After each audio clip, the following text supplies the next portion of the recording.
Muy buenas tardes a todos. Les doy la bienvenida a este nuevo webinar de Sochinet. Soy la doctora Gema Pérez, vicepresidenta de Sochinet, y tengo el agrado de presentar a la doctora Natalia Capdepont, que es pediatra nutrióloga de la Universidad de Chile, trabaja en el Hospital San Borja Riarán y también en la Clínica Santa María, y hoy día nos va a presentar aspectos nutricionales y rol de los suplementos alimenticios en la salud respiratoria.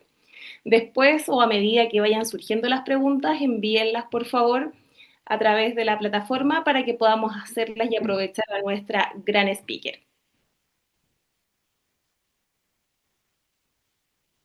Muchas gracias por la presentación y muchas gracias por la asistencia y el interés en este tema. ¿Doy inicio a la charla? ¿Sí? Ya.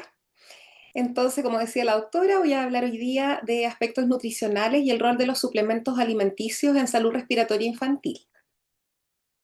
Declaro no tener conflictos de interés con respecto al contenido de esta presentación. Hablemos un poquito de generalidades primero. La relación entre nutrición y salud respiratoria, como en todos los temas relacionados a la nutrición, es una relación compleja y multifactorial. Tenemos que tomar en cuenta que la nutrición es algo que se va estableciendo desde el periodo de la gestación, incluso ahora ya se habla del periodo pregestacional, a lo largo del periodo de lactante y por supuesto después en los niños mayores. Y por otro lado, tenemos que generalmente cuando hacemos estudios solemos analizar el aporte o el efecto que puedan tener nutrientes por separado, pero no tenemos que olvidar que estos nutrientes están en una matriz alimentaria, en un tipo de alimentación, ya que está muy influido por nuestra cultura, por nuestras preferencias, etcétera, y que por lo tanto también es muy difícil evaluar el efecto aislado de cada uno de los micronutrientes. Por último, también considerar que dentro de la nutrición también tenemos que incluir el estado nutricional del paciente, puesto que tanto la desnutrición, o sea, la malnutrición por déficit como por exceso pueden tener efectos, obviamente, en la salud del niño, ¿ya? Así que con todo esto, quiero decirles en el fondo que es un tema, como todos los temas de nutrición, difíciles de zanjar, así de poder establecer relaciones tan directas, ¿ya? Pero trataremos de esclarecer un poquito estos temas y ver la evidencia que existe. Entonces, bueno, como bien podrán imaginarse, en la oferta de productos en el mercado y las promesas que se hacen son múltiples, pero bien podemos ya adelantar que ningún producto va a ser milagroso en cuanto a los efectos sobre la salud respiratoria. Vamos entonces por partes. Decidí comenzar con el efecto de la nutrición materna durante el embarazo y la salud respiratoria de la descendencia. En ese sentido, evaluar primero qué evidencia hay acerca del patrón dietario de la madre, más que por alimentos o nutrientes específicos, sino como su alimentación en general. ¿Ya? Y hay algunos estudios en que han visto que una baja variedad de la dieta materna, ya que se evalúa con algunos scores de variedad, conlleva un mayor riesgo de iras bajas en lactantes, principalmente en los primeros 6 meses de vida, independiente del tipo de lactancia que estén llevando posteriormente estadiada, ¿ya? Y también otros estudios muestran que una mayor adherencia a la dieta mediterránea, que es conocida por sus efectos beneficiosos en la salud en múltiples ámbitos, podría tener relación con una mejor función de la vía aérea pequeña y que, sin embargo, no habría reducción del riesgo de asma ni alergias en la descendencia en las madres que adoptan este tipo de alimentación durante la gestación. Ahora veamos algunos nutrientes específicos. La vitamina D, de la que se habla tanto.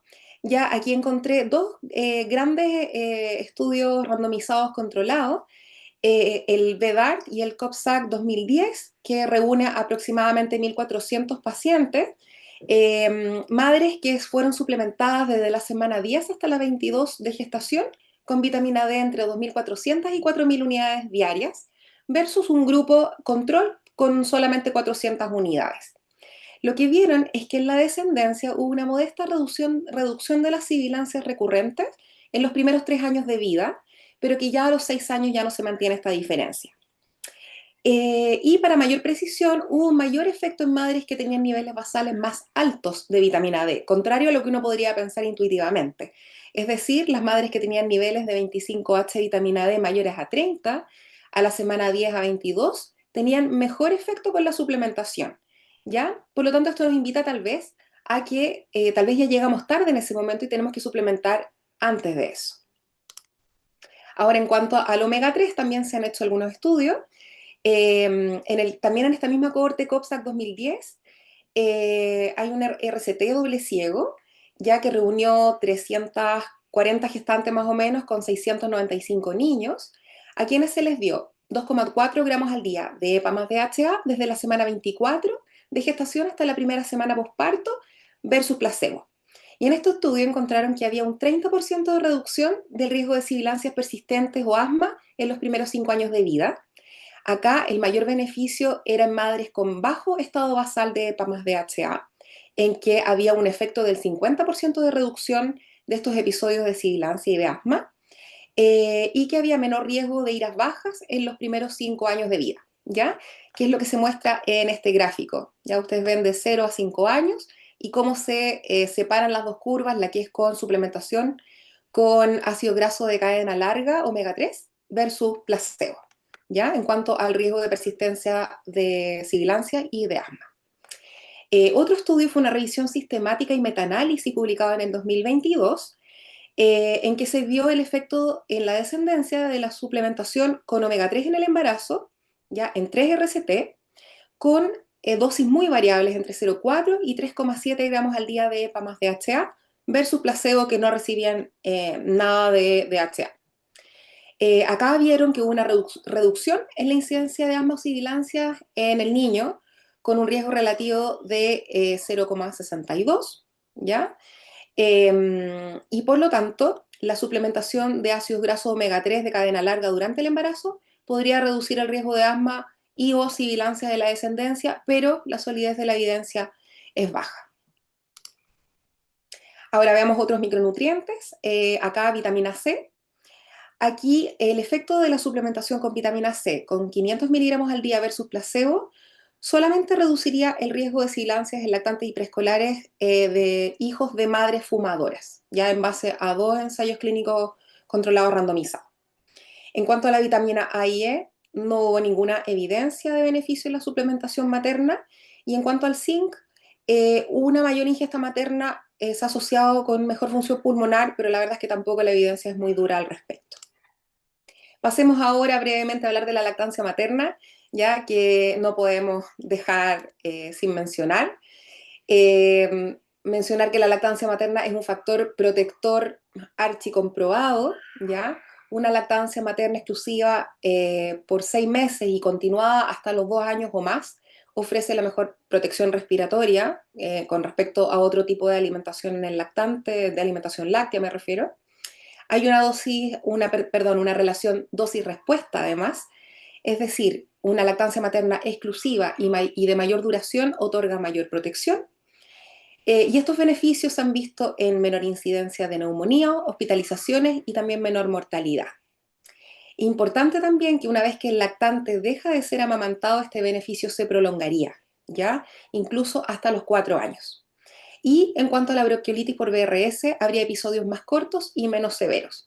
Ya, obviamente esto que se refiere al BRS es antes de la vacunación, por lo tanto habría que ver qué es lo que ocurre ahora también en el nuevo escenario. Pasemos ahora a hablar del niño en sí, ¿ya? De su estado nutricional y qué tiene que ver esto con su salud respiratoria, ¿ya? Eh, Puse acá una curva como en U, ¿ya?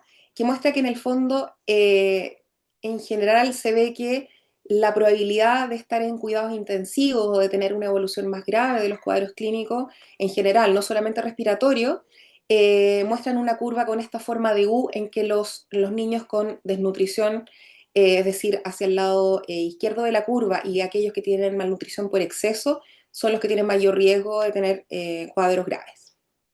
Entonces, primero hablemos de la desnutrición infantil y su efecto en las enfermedades respiratorias, y en este caso también la evidencia es clara.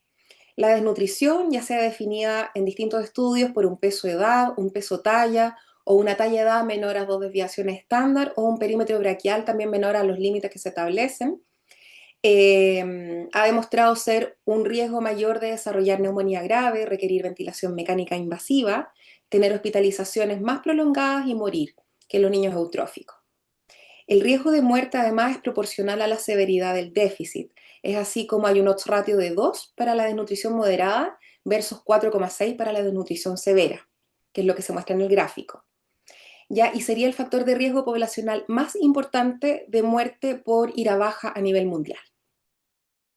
Es un determinante independiente de mortalidad hospitalaria por neumonía, además. Por lo tanto, la desnutrición infantil es algo que tenemos que pesquisar precozmente, ojalá prevenir, pesquisar precozmente los lactantes hospitalizados y a poder hacer una intervención oportuna. Ahora pasemos al otro extremo en cuanto a obesidad infantil y asma. Ya sabemos que la prevalencia de ambas condiciones, tanto de obesidad como de asma, son altas y además van en aumento. Hay una fisiopatología asociada a la obesidad infantil que otorgaría mayor factores, o sea, que la haría como un factor de riesgo de desarrollo, gravedad y peor respuesta a tratamiento de la enfermedad respiratoria, ¿ya? Y acá tenemos como dos hipótesis de fisiopatología, que es la inflamación sistémica, que está dada por estos cambios en las adipoquinas y por la secreción de citoquinas, ¿ya? Y por otro lado, por el efecto mecánico, que se le suele denominar una disinapsis de la vía aérea, y que ambos mecanismos podrían conferir mayor gravedad y menor respuesta a tratamiento de la enfermedad respiratoria.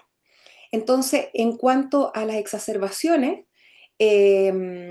sabemos que los pacientes con obesidad tienen un riesgo aumentado de presentar crisis asmática versus niños con estados nutricionales normales. En cuanto a la gravedad de estas exacerbaciones, se ve que son más graves, que conllevan más días de hospitalización y más ingresos a UCI que en niños eutróficos. En cuanto al control sintomático del asma, aquí la asociación es inconsistente con respecto al estado nutricional en cuanto a exceso de peso. Lo que sí se sabe es que habría una menor respuesta a tratamiento, es decir, menor respuesta a los corticoides inhalados, ¿ya? Y acá la verdad es que la relación puede ser bidireccional también, ¿ya? Porque si bien toda esta fisiopatología que expliqué recién podría determinar todo este outcome negativo en los pacientes asmáticos, pero también los pacientes asmáticos probablemente van a ser más inactivos, más sedentarios, y por lo tanto van a también a favorecer la malnutrición por exceso, y por lo tanto estas dos condiciones se van retroalimentando, ¿ya? Se sabe también que cuando los pacientes logran una baja de peso, esto suele mejorar el control de la enfermedad y la función pulmonar, pero con resultados variables. Ahora pasemos a la suplementación con nutrientes específicos, que son todos estos suplementos que nos propone la industria. Ya veamos qué dice la evidencia.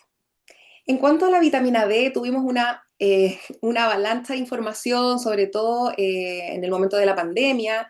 Se prometían grandes efectos de la vitamina D, casi que iban a poder curar cuadros graves de COVID, ¿ya? Y finalmente vimos que esto no era tan así, ¿ya?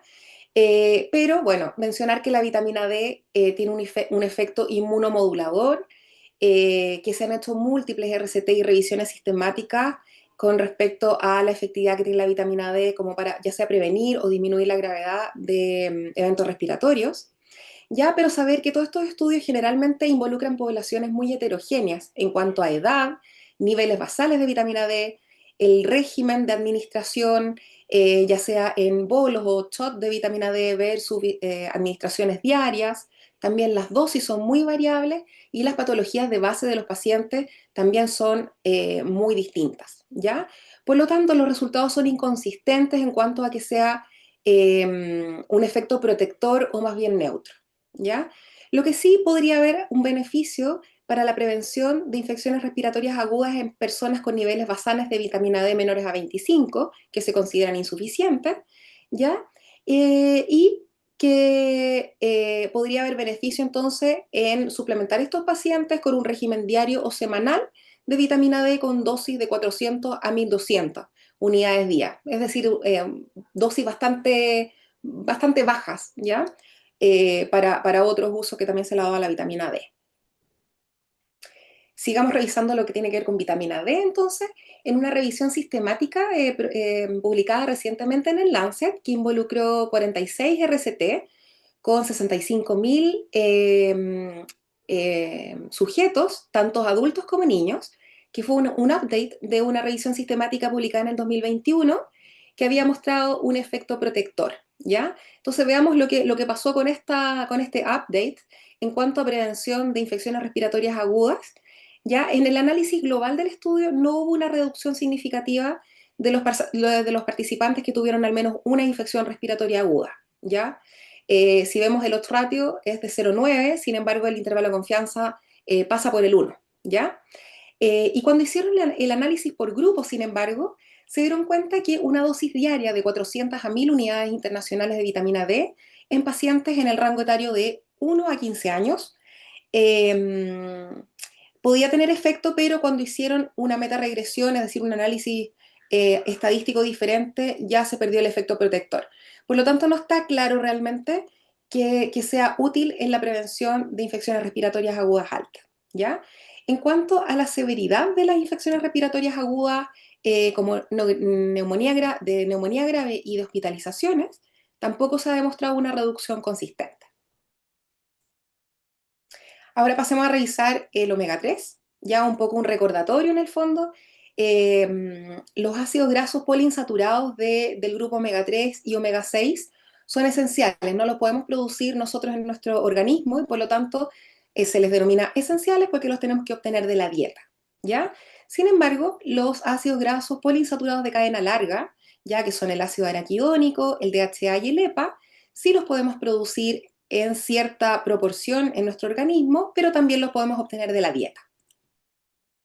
Finalmente, de estos compuestos se derivan los eicosanoides, que estos sí son de producción totalmente endógena, y acá tenemos las prostaglandinas, los leucotrienos, los tromboxanos, también las protectinas, marecinas y resolvinas. La importancia de estas moléculas en el contexto que estamos conversando es que algunos de ellos pueden tener efectos proinflamatorios y otros pueden tener efectos antiinflamatorios mediante la disminución del daño tisular, la disminución de la infiltración por polimorfonucleares y también incluso con contribuir a la eliminación del agente causal de alguna infección respiratoria. Entonces, de toda esta teoría en el fondo, se deriva que los ácidos grasos de cadena larga, poliinsaturados de la línea omega 3, ¿ya? Podrían ayudar a mejorar la resolución del proceso inflamatorio y podrían modificar el curso de infecciones virales. Veamos qué dicen los estudios. Un primer estudio es un RCT que se hizo en Tailandia en escolares sanos que con edades de 9 a 12 años, fueron 190 niños, en que se les administró leche con aceite de pescado, es decir, EPA y DHA, versus leche suplementada con aceite de soya durante 6 meses. Ellos estudiaron qué pasaba con el número de episodios de infección respiratoria alta, su duración y los niveles plasmáticos de interleuquinas. Y vieron que el grupo de aceite de pescado tuvo una menor cantidad de episodios y menor duración de las iras altas. Otro estudio, este fue de carácter observacional, incluyó lactantes alimentados con fórmula fortificada con DHA y ARA, ¿ya? Y que tuvieron menor incidencia de bronquiolitis y bronquitis, congestión nasal y tos, y también diarrea durante el primer año de vida, ¿ya? Pero no olvidar que este es un estudio observacional, por lo tanto su calidad y las conclusiones que podemos sacar en cuanto a causalidad son mucho más limitadas. Acá hay otro estudio, un RCT doble ciego multicéntrico con 767 niños sanos que iban de 11 a 29 meses, en quienes se administró una fórmula con o sin omega 3 y además prebióticos, GOS y FOS. La intervención duró 52 semanas y no se encontró menor riesgo de infecciones, es decir, ira alta y también gastrointestinal en conjunto en el grupo intervenido. Otro estudio más, que es una revisión narrativa de 8 RCT, 5 de ellos incluían niños entre 0 y 11 años, pero con muy baja calidad de los estudios, con un amplio rango de dosis y edades, con intervenciones que iban de los 4 a los 9 meses, cuyos resultados no fueron concluyentes en cuanto al aporte de omega 3 para las infecciones respiratorias. Acá tenemos una revisión narrativa Ya en niños asmáticos, que incluyó 9 RCT, de estos solamente 2 eran en niños de 4 a 17 años, en que vieron el efecto de la suplementación con aceite de pescado versus placebo. Acá destacar que eran N pequeños, es decir, entre 28 y 39 niños, muy poquito, con dosis variables de omega 3, y uno de ellos encontró un beneficio clínico y el otro no, ¿ya?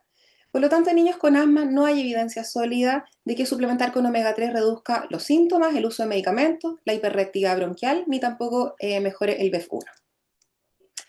Así que como conclusión, en el fondo del aporte de omega 3, no estaría recomendado suplementar omega 3 a todos los niños, solo para prevenir infecciones respiratorias, o sea, digamos con ese único objetivo.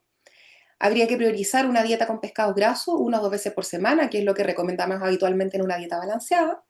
La suplementación podría considerarse caso a caso, pero con expectativas realistas sobre el beneficio sobre la base de este único RCT en edad escolar, que es este estudio en Tailandia, que fue el primero que mencioné. Y en niños asmáticos tampoco habría evidencia del beneficio en estabilidad clínica del asma, y ninguna guía recomienda en la actualidad una suplementación de rutina con omega 3. Pasemos ahora a revisar las vitaminas A, C y E. En cuanto a la vitamina A, no hay evidencia de prevención de resfríos e infecciones respiratorias agudas en general. No hay evidencia para prevenir tampoco exacerbaciones de asma, y en dosis altas incluso se ha visto que podría aumentar el riesgo de infecciones respiratorias agudas. La vitamina C no reduce la incidencia de resfrío en población general, pero sí acorta modestamente la duración en un 15%, que es bastante limitado, y la severidad de estos cuadros en niños. No previene neumonía, hospitalizaciones ni exacerbaciones de asma. Y en cuanto a la vitamina E, la evidencia pediátrica es muy limitada, no hay evidencia de prevención de iras ni tampoco exacerbaciones asmáticas.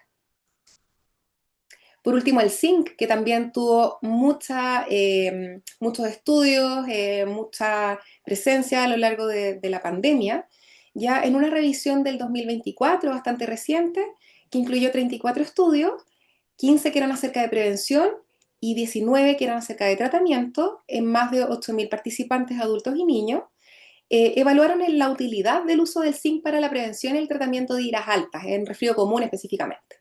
¿Ya? En cuanto a prevención, no encontraron un efecto consistente en la reducción del número de episodios de resfrío, ni su duración ni severidad.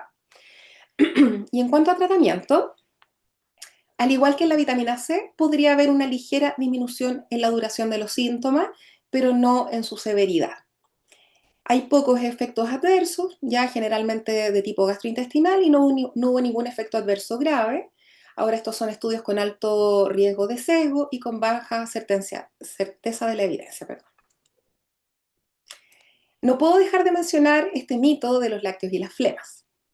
Ya vemos mucho en redes sociales, influencers hablando de que los lácteos son lo peor, que producen flemas, que producen un efecto inflamatorio, que alteran la permeabilidad intestinal, etcétera. ¿Ya? Que en el fondo esto es todo lo que se habla, en el fondo de los lácteos, de las infecciones respiratorias, en los niños asmáticos y que aumentan la secreción. Acá hay que ser muy claro, no hay ninguna evidencia de asociación ni en niños sanos, ni en niños asmáticos, ni tampoco en niños cursando una infección respiratoria aguda alta, en que los lácteos, en que su suspensión podría conllevar beneficios en la evolución. ¿Ya? Eh, Encontré un estudio bastante entretenido en que en el fondo le hicieron tomar a un grupo leche, a otro grupo bebida de soya, ya con un sabor muy similar en el fondo que no pudieran distinguir entre una y otra, y los pacientes que consumían bebida de soya pensando que era posiblemente leche de vaca, refirieron exactamente los mismos síntomas que el grupo que tomaba leche de vaca. Por lo tanto, no hay ninguna indicación de restringir lácteos para prevenir ni tratar infecciones respiratorias agudas ni asma, ya que hay que mantener su consumo dentro de una dieta balanceada, y que su eliminación sí conlleva riesgos de déficit, especialmente de calcio, proteínas y vitamina D. Ya, por lo tanto, lo único que podría haber como evidencia es suspender, obviamente, en alergia a proteína de leche de vaca, la proteína de leche de vaca, ¿ya? Que tenga, perdón, estos pacientes de APLB con manifestaciones respiratorias y síndrome de Heinlein. Ahí podría haber una utilidad, pero es el único grupo en que se podría considerar la restricción de lácteos. Entonces, a modo de conclusión, ¿ya? Entonces, importante en el periodo de la gestación hacer una educación y una asesoría nutricional a la gestante, ya recomendando dentro de todas las dietas una dieta lo más cercano a la mediterránea. En cuanto a la vitamina D en la gestante, vigilar sus niveles, que sean ojalá mayores a 30. Podría suplementarse entre 2.400 y 4.000 unidades diarias durante el tercer trimestre, y esto podría tener beneficio en la reducción de la sibilancia a los primeros 3 años de vida. En cuanto al omega 3, recomendar un consumo de pescados grasos 1 a 2 veces por semana, ¿ya? Se podría usar eventualmente 1 a 3 gramos al día de EPA más DHA, sabiendo que podría disminuir el asma y la sibilancia en los primeros 5 años de vida y las infecciones respiratorias agudas bajas. En cuanto a la alimentación del lactante, fomentar la lactancia, educación durante el embarazo y apoyo en las dificultades de la lactancia materna, puesto que muchas veces la mamá quiere amamantar, pero se encuentra con una serie de dificultades que se lo dificultan. En cuanto al estado nutricional, hacer una pesquisa precoz y un tratamiento también precoz de la desnutrición infantil. Por lo tanto, screening nutricional a los niños con infecciones respiratorias agudas bajas. En cuanto a la obesidad infantil, también prevención y tratamiento. Y en cuanto a los suplementos, en los niños mismos, la vitamina D, no suplementar de rutinas con el único objetivo de mejorar el outcome respiratorio, y de hacerlo, preferir dosis diarias, no bolos, y en dosis moderadas de 400 a 1.000 unidades al día, que está bastante cercano al requerimiento de un lactante o de un niño mayor, que suele ser 600 unidades al día. En cuanto al omega 3, entonces no estaría recomendado suplementar con omega 3 a todos los niños, solo para prevenir infecciones respiratorias, pero sí recomendar el consumo de pescado 1 o 2 veces por semana. La vitamina C, tenerla como una posible herramienta, podría cortar un 15% de la duración de las iras altas, pero tomando en cuenta que un resfrío puede durar 5 días, la verdad es que una reducción de un 15% es menos de un día, ¿ya? Así que también el beneficio es bastante limitado. En cuanto a las vitaminas A y E, no hay ningún beneficio demostrado, y en cuanto al zinc, tampoco hay evidencia de utilidad en la prevención y tratamiento de iras altas, y podría eventualmente acortar un poquito los episodios de ira, igual que la vitamina C. Entonces, también un último mensaje, ya que es enfocarnos más en el patrón alimentario más que en los nutrientes específicos, es decir, una dieta cercana a la dieta mediterránea, corregir déficits demostrados por laboratorio en cuanto a los micronutrientes o según la anamnesis nutricional, y es por eso que como generalmente son pocos los nutrientes que podemos medir en sangre, ya por ejemplo tenemos vitamina B12, vitamina D, la ferritina y el hemograma que nos permiten saber el estatus de hierro. Sin embargo, hay muchos otros micronutrientes, como por ejemplo el estatus de omega 3, que no podemos conocer mediante laboratorio, y solamente con una buena anamnesis nutricional vamos a poder saber si ese paciente está en potencial déficit, ¿ya? Y también fomentar un estado nutricional normal. Muchas gracias. Ahí les dejo mis datos de contacto y abierta a todas las preguntas que quieran hacer. Muchas gracias, Natalia, por tu excelente presentación. Yo voy a partir mientras llegan las preguntas con preguntas propias, Ya. personales. Ujú. Como comentaba antes de que partiéramos, yo me dedico a ver fibrosis quística principalmente, obviamente veo patología respiratoria general, y tengo pacientes tanto en el Exequiel como en la Clínica Dávila. No voy a decir nombres, pero ni de dónde, una nutrióloga le deja omega 3 a mis pacientes con fibrosis quística y la otra no. ¿Cuál es tu opinión al respecto con el uso de omega 3 en pacientes con fibrosis quística? Ya, mira, no he revisado ahora último también con los nuevos tratamientos de la fibrosis quística, la mala absorción también disminuye bastante, por lo tanto, pensando que el omega 3 es un aceite, ¿ya? Y que por lo tanto se ve alterado cuando hay un estado de mala absorción, ¿ya? Yo pensaría que esa situación también puede cambiar, ¿ya? Pensando que es una condición como proinflamatoria, ya una inflamación crónica permanente, por ese lado podría ser, ¿ya? Pero como te menciono, no he revisado la última evidencia al respecto, Perfecto. ¿ya? Porque me quedó Entonces, si claro que pensando, en el asma tampoco está tan claro como para solo exacto, disminuir infecciones respiratorias, pero claro, pensemos exacto. en que hay un tema de mala absorción, podría tener una utilidad, pero probablemente en el paciente que está con moduladores ya no tanto porque mejoraría de cierta forma esta condición. Sí, o sea, como condición respiratoria, o sea, con una condición inflamatoria crónica, a lo que se suma la mala absorción, eventualmente podría ser. ¿Ya? Perfecto. Acá hay una pregunta que tú Ujú. bien mencionaste que hay como, no sé si la palabra es discrepancia o no hay acuerdos al respecto. En lo personal, ¿qué esquema ocupas tú cuando hay un déficit importante de vitamina D? En general, cuando los niveles son menores a 20, ¿ya? Suelo ocupar megadosis, en el fondo dosis semanal, que son estas 50.000 unidades, una vez por semana, por 6 a 8 semanas, dependiendo del déficit. Pero cuando son ya niveles sobre 20, entre 20 y 30, que ya sería insuficiencia, suelo ocupar dosis de mantención diaria, ¿ya? Pero en eso también pregunto e indago un poquito cómo va a ser la adherencia del paciente, porque si es un paciente que ya toma muchos suplementos, muchos medicamentos, tal vez uno más va a ser un desmedro en su calidad de vida y puede ser que se le olvide. Y en ese caso podría ocupar dosis como megadosis, ¿ya? Perfecto. Eh, bueno, yo como comentario, que aquí también lo están diciendo, en el fondo la vitamina D, independiente que cada vez se le atribuyen más propiedades, es como una mega vitamina o una prohormona. Tenemos Ujú, claro desde el punto de vista respiratorio, por lo menos nosotros, en que déficit de vitamina D implica cierta resistencia a los corticosteroides. ujú. Entonces, nosotros en ese sentido la utilizamos bastante como parte del examen físico. Claro, aquí preguntan que si decidimos suplementar con vitamina D, ¿por cuánto tiempo podríamos usarlo como máximo? No hay un máximo, no hay un máximo. Ahí hay que ver como en qué época del año estamos, qué tipo de paciente es también, porque no es lo mismo un niño que va a jugar al parque todos los días, ya que va a poder exponerse al sol en el fondo, que vive en Santiago, más al norte, versus tal vez un niño que tiene alguna patología crónica, que está más en su casa, que vive más al sur, es decir, todas esas cosas influyen, ¿ya? Como para ver cuánto tiempo lo vamos a dejar, pero en el fondo una persona podría estar tomando vitamina D en forma permanente, no hay un límite de tiempo, ¿ya? Entonces eso Exacto. lo vamos a determinar según los niveles, según dónde vive el paciente y sus características, sus antecedentes mórbidos, y también pensando en qué momento del año tomamos la vitamina D, ¿ya?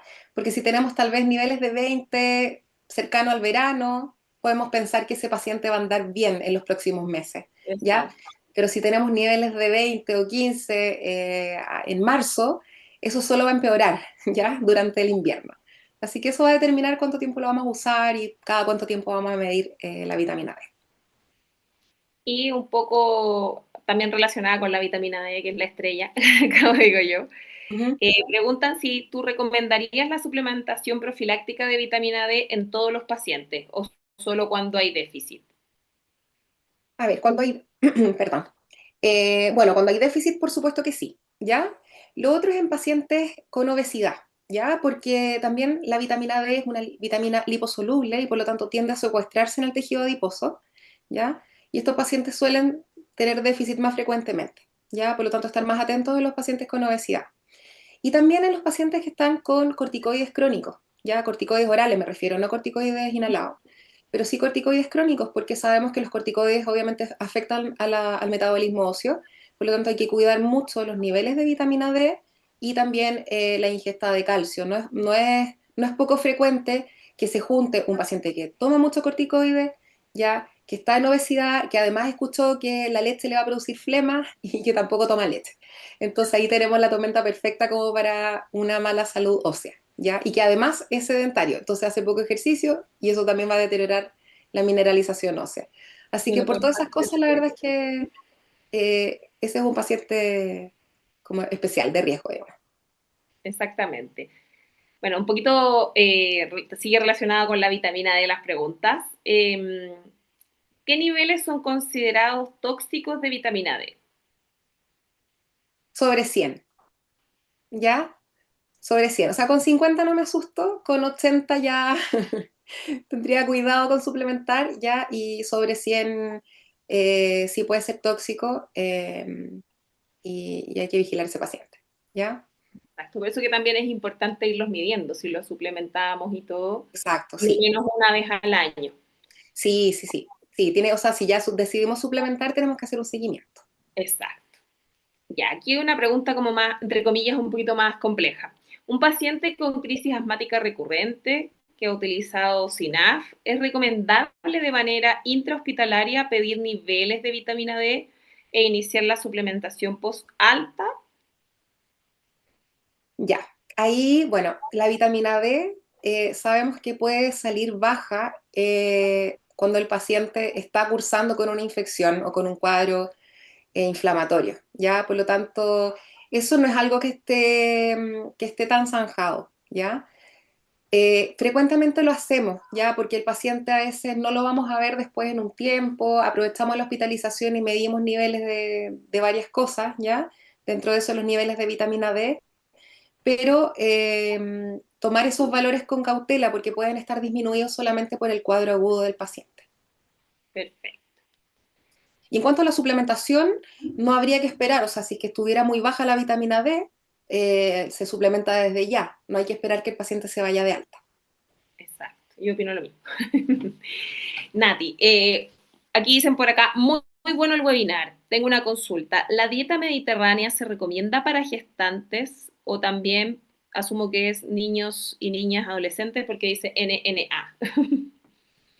Sí, sí, sí, la dieta mediterránea ha demostrado beneficios en todos los rangos etarios y también en embarazadas. Ya, como veíamos acá, hay cierto grado de evidencia de que una dieta mediterránea puede tener beneficios a nivel respiratorio, además de todos los otros que sabemos, ya de disminución de enfermedades cardiovasculares, de mantención de un buen peso corporal, etcétera. Súper. Mira, no, no es una pregunta, pero a mí me queda dando vuelta en el aire y es súper frecuente lo que tú mencionaste de los lácteos, como este terror o estos fake news que se han depositado mucho a través de redes sociales. Yo creo que a mí me lo preguntan toda la semana. Así que Sí, es súper importante que quede claro desde ambas partes, tanto desde el punto de vista del absolutamente. especialista en nutrición y del especialista en enfermedades respiratorias, en que no afecta salvo que el paciente tenga una alergia demostrada a la proteína leche de vaca y lo que le afecta no es el lácteo en sí mismo, sino la proteína leche de vaca y todo lo que pueda contenerlo. Sí.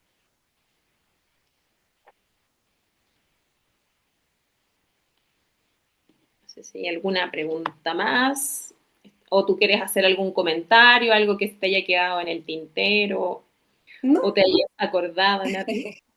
no, no, no. Mira, aquí me llegó otra pregunta. Con todo este cambio y también que es un poco influye en las redes sociales, cuando los niños y los adolescentes son veganos o vegetarianos. ¿Tú los suplementas, tratas de educarlos de que se salgan de la dieta? ¿Cómo orientas un poquito ese manejo con los pacientes? Ya. A ver, sabemos que la verdad es que se puede llevar una dieta vegana desde el nacimiento, en el fondo, o sea, desde el inicio de la alimentación complementaria, ¿ya? Se puede llevar una dieta vegana, es posible, ¿ya? Pero ahí hay que evaluar si es que la familia es competente en cuanto a seguir un control regular, adherir a las indicaciones nutricionales, ¿ya? Y suplementar cuando es necesario. Por lo tanto, no, yo no suelo querer hacer cambiar de opinión a las personas, pero sí les expongo los riesgos, ya en el fondo, cada vez que uno quita un alimento de nuestra dieta, nos exponemos a potenciales riesgos y disminuimos como el abanico de posibilidades de dónde podemos obtener nutrientes. Por lo tanto, cada restricción involucra un riesgo y eso tiene que estar consciente la familia, tiene que estar consciente de que van a tener un control regular, ya, y que eso es importantísimo para la salud y el desarrollo del niño, pero si se dan así las cosas, sí se puede adaptar una dieta bien balanceada, ¿ya? Que asegure los nutrientes, la mayoría se pueden lograr con la misma alimentación, y hay algunos otros nutrientes que tenemos que sí o sí suplementar, como es la vitamina B12. ¿Ya? Y esto tanto en vegetarianos como en veganos. Veganos me refiero como alimentación solamente en base a planta. Uh -huh. Perfecto. Nosotros o sea, teníamos, porque ahora ya no está más convertido a las dietas convencionales, teníamos un paciente con fibrosis quística adolescente vegano. Entonces, Ujú. además no subía de peso, teníamos ahí unas complicaciones varias, pero... Claro, es que además, Ujú. pensando, por ejemplo, en un paciente con fibrosis quística que ya con suplementos tipo fórmulas poliméricas, con alimentación como sin ninguna restricción en el fondo, le falta día, le faltan horas del día para comer todo lo que tiene que comer para mantener un estado nutricional. Ya, si a eso le sumamos que una dieta más en base a planta va a tener más fibra, va a producir más saciedad, es mucho más difícil lograr volúmenes importantes de alimentación. ¿Ya? Por lo tanto, todo eso influye en que el niño no logre sus metas calóricas y proteicas, ¿ya? Lo mismo en lactantes también. Pensar un poco también que a veces algunas familias están dispuestas y tienen como todos los conocimientos y la adherencia y todo para llevar una dieta vegana en un bebé. Sin embargo, el bebé come porciones muy pequeñitas, no logra todo su aporte nutricional y por lo tanto ahí también hay que repensar esa decisión. Exactamente. Bueno, aquí también un poquito relacionado con esa pregunta que te la había hecho yo en realidad. En caso de todas las dietas restrictivas, ¿la sugerencia es usar vitaminas por separado o multivitamínicos también sería adecuado? Ahí es caso a caso, entonces ahí la anamnesis nutricional es súper importante, el apoyo con exámenes de laboratorio de los que sean, los que estén disponibles en el fondo, y poder suplementar ojalá solamente lo que le falte al paciente, ¿ya? Entonces uno de acuerdo a la anamnesis va diciendo, bueno, le está faltando tal y tal nutriente probablemente, ¿ya? ¿Por qué es mejor hacerlo así? Porque en el fondo hay algunos nutrientes que compiten por la absorción, ¿ya? Por ejemplo, zinc, calcio y hierro compiten, ¿ya? Por lo tanto, si los doy juntos, la absorción va a ser mucho menor. Así que, dentro de lo posible, tratar de reducir, o sea, de elegir puntualmente los nutrientes que queremos suplementar y suplementarlos cada uno en sus horarios específicos para optimizar su absorción, ¿ya? Sin embargo, igual los suplementos como polivitamínicos igual pueden tener alguna utilidad en pacientes selectivos a veces, que si no tendríamos que darle en el fondo como de todo por separado, ya finalmente uno le puede dar un suplemento que venga todo junto, pero sabiendo las limitaciones que tiene en ese sentido en cuanto a la absorción. Perfecto. Bueno, como todo en medicina hay que verlo caso a caso, ¿verdad? Sí, Bueno, aquí llegan muchas felicitaciones más que preguntan, más que muchas preguntas, gracias. llegan agradecimientos por la excelente charla, excelente información. Bueno, de todas maneras, si después alguien tiene preguntas o consultas posteriores al webinar, acá la doctora dejó su mail y sus redes sociales para que la sigan y le puedan hacer consultas y sigan aprendiendo. Porque la verdad es que el trabajo en equipo siempre destaca, ¿cierto? Así es, sí, un gusto. Un gusto trabajar en equipo. Y muchas gracias por aceptar nuestra invitación al webinar y por presentar hoy día previo al fin de semana largo. Muchas gracias a ustedes por la invitación. Es un honor. Yo creo que de momento no hay más preguntas, así que los dejo cordialmente invitados a los que no pudieron seguir este webinar o lo quieren repetir o llegaron atrasados, a conectarse a través de nuestras redes y del espacio exclusivo para socios de la Sochinet. Y por supuesto darle las gracias a Natalia por su excelente presentación y su gran disposición a contestar nuestras preguntas y acompañarnos hoy día. Muchas gracias a ustedes.